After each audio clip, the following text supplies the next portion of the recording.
ആകാശവാണി. നമസ്കാരം. പ്രത്യേക വാർത്താ ബുള്ളറ്റിൻ വായിക്കുന്നത് ഉദയൻ കിളിയന്നൂർ. രാജ്യത്തെ കളിപ്പാട്ട നിർമ്മാണ മേഖലയ്ക്ക് ഊർജ്ജം പകരാനായി ദേശീയ കളിപ്പാട്ട നിർമ്മാണ കർമ്മ പദ്ധതി തയ്യാറാക്കിയതായി പ്രധാനമന്ത്രി നരേന്ദ്രമോദി. ദേശീയ കളിപ്പാട്ട മേള 2021 വീഡിയോ കോൺഫറൻസിംഗിലൂടെ ഉദ്ഘാടനം ചെയ്യുകയായിരുന്നു അദ്ദേഹം. ഇന്ത്യൻ കളിപ്പാട്ടങ്ങൾക്ക് ആഗോള വിപണിയിൽ ഇടം കണ്ടെത്താൻ മേള സഹായകരമാകുമെന്നും പ്രധാനമന്ത്രി പറഞ്ഞു. പുനരുപയോഗവും പുനഃചംക്രമണവും ഇന്ത്യൻ ജീവിതശൈലിയുടെ ഭാഗമാണ്. നമ്മുടെ കളിപ്പാട്ട നിർമ്മാണ രീതിയിലും ഇവ അവലംബിക്കണമെന്ന് പ്രധാനമന്ത്രി ആഹ്വാനം ചെയ്തു. കുട്ടികളുടെ ചിന്താശേഷിയെയും ഭാവനയെയും വികസിപ്പിക്കുന്ന തരത്തിലുള്ള കളിപ്പാട്ടങ്ങളാണ് നിർമ്മിക്കേണ്ടതെന്നും അദ്ദേഹം കൂട്ടിച്ചേർത്തു. മാർച്ച് 2 വരെയാണ് ദേശീയ കളിപ്പാട്ട മേള നടക്കുന്നത്. കളിപ്പാട്ട വ്യവസായത്തിന്റെ സമഗ്ര വികസനത്തിന് വഴിയൊരുക്കുകയാണ് മേളയുടെ ലക്ഷ്യം. ഓൺലൈൻ കോടതികളുടെ പ്രവർത്തനവും ഓൺലൈനിൽ കേസുകൾ ഫയൽ ചെയ്യാനുള്ള സൌകര്യവും കോവിഡ് കാലത്ത് വലിയ തോതിൽ പ്രയോജനപ്പെട്ടതായി ഉപരാഷ്ട്രപതി വെങ്കയ്യ നായിഡു. ഇത് നീതി നടപ്പാവുന്നത് കൂടുതൽ എളുപ്പമാക്കുകയും കേസ് നടത്തിപ്പിന്റെ ചെലവ് ഗണ്യമായി കുറയ്ക്കുകയും ചെയ്തു. ചെന്നൈയിൽ അംബേദ്കർ നിയമ സർവകലാശാലയുടെ 11ാമത് ബിരുദദാന ചടങ്ങിൽ സംസാരിക്കുകയായിരുന്നു അദ്ദേഹം. സൈബർ കുറ്റകൃത്യങ്ങൾ, ബൌദ്ധിക സ്വത്തവകാശ ലംഘനം, അന്താരാഷ്ട്ര നിയമങ്ങൾ തുടങ്ങിയ പുതിയ മേഖലകളിലെ തർക്കങ്ങൾ കൂടി കൈകാര്യം ചെയ്യത്തക്ക വിധം നീതിന്യായ സ്ഥാപനങ്ങളും വിദ്യാഭ്യാസ സ്ഥാപനങ്ങളും മാറണമെന്നും ഉപരാഷ്ട്രപതി നിർദ്ദേശിച്ചു. രാജ്യത്ത് ഇതുവരെ 1.42 കോടിയിലേറെ പേർക്ക് കോവിഡ് വാക്സിൻ വിതരണം ചെയ്തതായി കേന്ദ്ര ആരോഗ്യ മന്ത്രാലയം. 97.14% നിലവിലെ രോഗമുക്തി നിരക്ക്. ആകെ രോഗബാധിതരുടെ 1.44% മാത്രമാണ് നിലവിൽ ചികിത്സയിലുള്ളത്.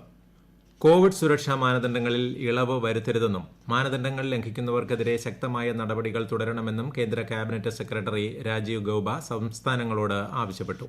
പരിശോധനകളുടെ എണ്ണം കൂട്ടുകയും വ്യാപനം തടയാനുള്ള മാർഗ്ഗങ്ങൾ ശക്തമായി തുടരുകയും വേണമെന്ന് സംസ്ഥാന ചീഫ് സെക്രട്ടറിമാരുമായി നടത്തിയ അവലോകന യോഗത്തിൽ അദ്ദേഹം പറഞ്ഞു. സംസ്ഥാനത്ത് ചികിത്സയിലുള്ള കോവിഡ് രോഗികളുടെ എണ്ണം 50,514 കുറഞ്ഞു. ഇന്ന് 3,792 പുതിയ കേസുകൾ, 18 കോവിഡ് മരണവും സ്ഥിരീകരിച്ചിട്ടുണ്ട്. 4,650 പേർ രോഗമുക്തി നേടി. രോഗസ്ഥിരീകരണ നിരക്ക് 5.14% കുറഞ്ഞിട്ടുണ്ട്. ഇന്ന് ഏറ്റവും കൂടുതൽ രോഗികളുള്ളത് കോഴിക്കോട് ജില്ലയിലാണ്. കഴിഞ്ഞ 24 മണിക്കൂറിനിടെ 73,710 സാമ്പിളുകൾ പരിശോധിച്ചു. മാർച്ച് 1 ആരംഭിക്കുന്ന 2ാംഘട്ട വാക്സിൻ വിതരണത്തിൽ സ്വകാര്യ ആശുപത്രികളുടെ പങ്കാളിത്തം ഉറപ്പാക്കിയിട്ടുണ്ടെന്ന് ആരോഗ്യമന്ത്രി കെ ശൈലജ. 2ാം ഘട്ടത്തിൽ സ്വകാര്യ ആശുപത്രികളെ ഉൾപ്പെടുത്തിയിട്ടില്ലെന്ന തരത്തിലുള്ള പ്രചരണങ്ങൾ വസ്തുതാ വിരുദ്ധമാണെന്നും മന്ത്രി പ്രസ്താവനയിൽ അറിയിച്ചു. 60 വയസ്സിന് മുകളിൽ പ്രായമുള്ളവർക്കും 45-നും 59-നും ഇടയിൽ പ്രായമുള്ള മറ്റ് രോഗബാധിതർക്കുമാണ് 2ാം ഘട്ട വാക്സിൻ നൽകുന്നത്. കൊല്ലം ജില്ലയിൽ ഇന്ന് 411 പേർക്ക് കോവിഡ് സ്ഥിരീകരിച്ചു. വിദേശത്തു നിന്നും എത്തിയ 7 പേർക്കും സമ്പർക്കം മൂലം 402 പേർക്കും 2 ആരോഗ്യ പ്രവർത്തകർക്കുമാണ് രോഗം സ്ഥിരീകരിച്ചത്. ജില്ലയിൽ ഇന്ന് 279 പേർ രോഗമുക്തി നേടി. കോവിഡ് നിയന്ത്രണങ്ങൾ ലംഘിച്ചതിന് സംസ്ഥാനത്തൊട്ടാകെ ഇന്ന് 583 പേർക്കെതിരെ പോലീസ് കേസെടുത്തു. 167 പേർ അറസ്റ്റിലായി. 13 വാഹനങ്ങളും പിടിച്ചെടുത്തു. മാസ്ക് ധരിക്കാത്ത 2,954 സംഭവങ്ങളാണ് സംസ്ഥാനത്ത് ഇന്ന് റിപ്പോർട്ട് ചെയ്തത്. ചരിത്രപ്രസിദ്ധമായ ആറ്റുകാൽ പൊങ്കാലയ്ക്ക് ഭക്തി നിർഭരമായ സമാപനം. കോവിഡ് മഹാമാരിയുടെ പശ്ചാത്തലത്തിൽ ഇക്കുറി സ്വന്തം വീടുകളിലാണ് ഭക്തർ ആറ്റുകാൽ അമ്മയ്ക്ക് പൊങ്കാല ഒരുക്കിയത്. രാവിലെ ക്ഷേത്രതന്ത്രി പണ്ടാര അടുപ്പിൽ തീ പകർന്നതോടെ ഇക്കൊല്ലത്തെ ആറ്റുകാൽ പൊങ്കാലയ്ക്ക് തുടക്കമായി. കോവിഡ് സാഹചര്യം പരിഗണിച്ച് ഈ വർഷം ക്ഷേത്രത്തിലെ അടുപ്പിൽ മാത്രമാണ് പൊങ്കാല സമർപ്പിച്ചത്. ക്ഷേത്ര പരിസരത്തോ പൊതുസ്ഥലങ്ങളിലോ പൊങ്കാല അനുവദിച്ചിരുന്നില്ല. വൈകിട്ട് 4 മണിയോടെയായിരുന്നു നിവേദ്യം.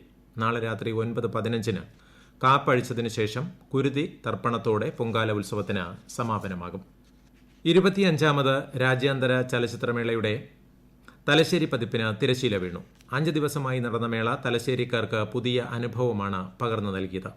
കൂടുതൽ വിവരങ്ങളുമായി ആകാശവാണി കണ്ണൂർ ജില്ലാ പ്രതിനിധി KO ശശിധരൻ. 25ാമത് രാജ്യാന്തര ചലച്ചിത്രമേളയുടെ 3ാം പതിപ്പിന് തലശ്ശേരിയിൽ തിരശ്ശീല വീഴുമ്പോൾ ഒരു പിടി നല്ല സിനിമകൾക്കൊപ്പം പിഴവില്ലാത്ത സംഘാടന മികവ് കൊണ്ടുകൂടി സിനിമാ പ്രേമികളുടെ ഹൃദയത്തിലിടം നേടുകയാണ് രാജ്യാന്തര ചലച്ചിത്രമേള. കോവിഡ് പശ്ചാത്തലത്തിൽ ചരിത്രത്തിൽ ആദ്യമായി തലശ്ശേരിക്ക് ലഭിച്ച മേളയുടെ 5 ദിവസവും ഉത്സവ മനസ്സോടെയാണ് തലശ്ശേരിയിലെയും സമീപ പ്രദേശങ്ങളിലെയും ചലച്ചിത്ര പ്രേമികളും നാട്ടുകാരും ഏറ്റെടുത്തത്. മേളയുടെ ആദ്യ ദിനം മുതൽ നല്ല തിരക്കാണ് അനുഭവപ്പെട്ടത്. Churuli, Kosa, the man who sold his skin തുടങ്ങിയ ചിത്രങ്ങളുടെ 2 പ്രദർശനങ്ങൾക്കും വലിയ ആൾത്തിരക്കാണ് അനുഭവപ്പെട്ടത്. തലശ്ശേരി മേള നടത്തിയപ്പോഴുള്ള ഏറ്റവും നല്ല ഗുണമായി പ്രേക്ഷകർ ചൂണ്ടിക്കാട്ടിയത് ഒരു കോംപ്ലക്സിൽ തന്നെ 5 തിയേറ്റർ ഉള്ളതായിരുന്നു. പലർക്കും ഒരു ദിവസം 4-ലേറെ സിനിമകൾ കാണാൻ കഴിഞ്ഞു എന്നതും ശ്രദ്ധേയമാണ്. തലശ്ശേരിക്കാർക്ക് സിനിമയെ കൂടുതൽ അടുത്തറിയാൻ കൂടിയുള്ളതായി മാറി ഈ രാജ്യാന്തര ചലച്ചിത്രമേള. തലശ്ശേരിക്കാരുടെ ഹൃദയം കവർന്നാണ് മേള പടിയിറങ്ങുന്നത്. ISL ഫുട്ബോളിൽ ഒഡീഷ ഈസ്റ്റ് ബംഗാൾ പോരാട്ടം. ഏറ്റവും ഒടുവിൽ റിപ്പോർട്ട് കിട്ടുമ്പോൾ ഒഡീഷ 6 ഗോളും ഈസ്റ്റ് ബംഗാൾ 4 ഗോളും നേടിയിട്ടുണ്ട്. കേരളത്തിലെ നിയമസഭാ തെരഞ്ഞെടുപ്പിൽ രാവിലെ 7 മണി മുതൽ വൈകിട്ട് 7 വരെയായിരിക്കും വോട്ടെടുപ്പെന്ന് മുഖ്യ തെരഞ്ഞെടുപ്പ് ഓഫീസർ ടിക്കാറാം മീണ വാർത്താ സമ്മേളനത്തിൽ പറഞ്ഞു. നക്സൽ ബാധിത പ്രദേശങ്ങളിലെ ബൂത്തുകളിൽ വൈകിട്ട് 6-ന് വോട്ടെടുപ്പ് അവസാനിക്കും. ഇത്തവണ 50% പോളിംഗ് ബൂത്തുകളിലും വെബ്കാസ്റ്റിംഗ് ഏർപ്പെടുത്തും. കോവിഡ് ബാധിതർക്ക് അവസാന മണിക്കൂറിൽ വോട്ട് ചെയ്യാം. UDFന്റെ സ്ഥാനാർത്ഥി പട്ടിക മാർച്ച് ആദ്യ ആഴ്ചയോടെ പൂർത്തിയാകുമെന്ന് KPCC അധ്യക്ഷൻ മുല്ലപ്പള്ളി രാമചന്ദ്രൻ. ഹൈക്കമാൻഡിന്റെ അനുമതി ലഭിച്ചാലുടൻ സ്ഥാനാർത്ഥികളെ പ്രഖ്യാപിക്കുമെന്നും അദ്ദേഹം തിരുവനന്തപുരത്ത് പറഞ്ഞു. സീറ്റ് വിഭജനം അന്തിമഘട്ടത്തിലായെന്നും പുതുമുഖങ്ങൾക്കും വനിതകൾക്കും സ്ഥാനാർത്ഥി പട്ടികയിൽ പ്രാതിനിധ്യമുണ്ടെന്നും മുതിർന്ന കോൺഗ്രസ് നേതാവ് ഉമ്മൻചാണ്ടി വ്യക്തമാക്കി. BJP സംസ്ഥാന അധ്യക്ഷൻ K. സുരേന്ദ്രൻ നയിക്കുന്ന വിജയയാത്ര പാലക്കാട് ജില്ലയിലെ പര്യടനത്തിന് ശേഷം ഇന്ന് തൃശൂർ ജില്ലയിലെ വിവിധ മേഖലകളിൽ പര്യടനം പൂർത്തിയാക്കി. ജാഥയുടെ തൃശൂർ ജില്ലയിലെ സമാപന പൊതുസമ്മേളനത്തിൽ കേന്ദ്ര സഹമന്ത്രി V. മുരളീധരനും മറ്റു നേതാക്കളും പങ്കെടുക്കുന്നുണ്ട്. നിയമസഭാ തെരഞ്ഞെടുപ്പുമായി ബന്ധപ്പെട്ട് മാതൃകാ പെരുമാറ്റച്ചട്ടം നിലവിൽ വന്ന സാഹചര്യത്തിൽ സംസ്ഥാനത്തെ പൊതുനിരത്തുകളിൽ സ്ഥാപിച്ചിട്ടുള്ള മുഴുവൻ അനധികൃത പരസ്യ ബോർഡുകളും ഹോർഡിംഗുകളും നാളെ വൈകുന്നേരത്തിനു മുമ്പ് നീക്കം ചെയ്യണമെന്ന് ജില്ലാ കളക്ടർമാർ ഉത്തരവിട്ടു. ഓൺലൈൻ റമ്മികളി നിയമവിരുദ്ധമാക്കി സംസ്ഥാന സർക്കാർ വിജ്ഞാപനം പുറത്തിറക്കി. ഹൈക്കോടതി ഇടപെടലിനെ തുടർന്നാണ് നടപടി. 10 ദിവസത്തിനകം സർക്കാർ നിലപാട് അറിയിക്കണമെന്ന് ഹൈക്കോടതി നിർദ്ദേശിച്ചിരുന്നു. നിലവിൽ റമ്മികളിക്ക് കേരള ഗെയിമിംഗ് ആക്ട് ബാധകം അല്ലായിരുന്നു. ഡൽഹിയിലെ മുനിസിപ്പൽ കോർപ്പറേഷനിലെ 5 വാർഡുകളിൽ നാളെ ഉപതെരഞ്ഞെടുപ്പ് നടക്കും. കോവിഡ് സാഹചര്യത്തിൽ നിയന്ത്രണങ്ങളോടെയാണ് തെരഞ്ഞെടുപ്പ് നടത്തുന്നതെന്ന് ഡൽഹി തെരഞ്ഞെടുപ്പ് കമ്മീഷൻ SK ശ്രീവാസ്തവ പറഞ്ഞു. Delhi police commissioner SN Srivastava തെരഞ്ഞെടുപ്പ് ഒരുക്കങ്ങൾ വിലയിരുത്തി. കർഷക സമരത്തിന്റെ പശ്ചാത്തലത്തിൽ നഗര അതിർത്തികളിൽ കർശന ജാഗ്രതാ നിർദ്ദേശം നൽകിയിട്ടുണ്ട്. മാധ്യമ സ്വാതന്ത്ര്യം, വ്യക്തി സ്വാതന്ത്ര്യം എന്നിവയ്ക്ക് സമാനമായ പ്രാധാന്യം നിയമവാഴ്ചയ്ക്കും രാജ്യസുരക്ഷയ്ക്കും സർക്കാർ നൽകുന്നുവെന്ന് കേന്ദ്ര നിയമമന്ത്രി രവിശങ്കർ പ്രസാദ്. പറ്റ്ന ഹൈക്കോടതിയുടെ ശതാബ്ദി ആഘോഷ പരിപാടിയിൽ സംസാരിക്കുകയായിരുന്നു അദ്ദേഹം. സാമൂഹിക മാധ്യമങ്ങൾ സാധാരണ ജനങ്ങളെ ശാക്തീകരിക്കുന്നതിൽ നിർണായക പങ്ക് വഹിച്ചിട്ടുണ്ടെന്നും ശ്രീ രവിശങ്കർ പ്രസാദ് അഭിപ്രായപ്പെട്ടു. പ്രധാനമന്ത്രി നരേന്ദ്രമോദി പ്രതിമാസ റേഡിയോ പരിപാടിയായ മൻ കി ബാത്തിലൂടെ നാളെ ജനങ്ങളുമായി ആശയങ്ങൾ പങ്കുവയ്ക്കും. മൻ കി ബാത്തിന്റെ 74-ാം പതിപ്പിലാണ് ഇത്. ആകാശവാണിയുടെ എല്ലാ നിലയങ്ങളിലും ദൂരദർശനിലും പരിപാടി ലഭ്യമാകും. പ്രാദേശിക ഭാഷകളിലും മൻ കി ബാത്തിന്റെ പരിഭാഷ ഉണ്ടാകും. സ്വർണ്ണവില കുറഞ്ഞു. പവന് 440 രൂപ കുറഞ്ഞ് 34,160 രൂപയും ഗ്രാമിന് 55 രൂപ കുറഞ്ഞ് 4,270 രൂപയുമാണ് ഇന്നത്തെ വില. ഈ മാസത്തെ ഏറ്റവും കുറഞ്ഞ നിരക്കാണിത്. കോവിഡ് മഹാമാരിയെ മറികടക്കാൻ സംസ്ഥാന കേന്ദ്ര ഭരണ പ്രദേശങ്ങൾ നിതാന്ത ജാഗ്രത പുലർത്തണമെന്ന് കേന്ദ്ര ആഭ്യന്തര സെക്രട്ടറി അജയ് ഭല്ല. രാജ്യത്ത് നിലവിൽ ചികിത്സയിലുള്ള കോവിഡ് രോഗികളുടെ എണ്ണത്തിൽ വലിയ കുറവുണ്ടായതായി ചൂണ്ടിക്കാട്ടിയ അദ്ദേഹം ജനങ്ങൾ ജാഗ്രത കൈവെടിയരുതെന്ന് ഓർമ്മിപ്പിച്ചു.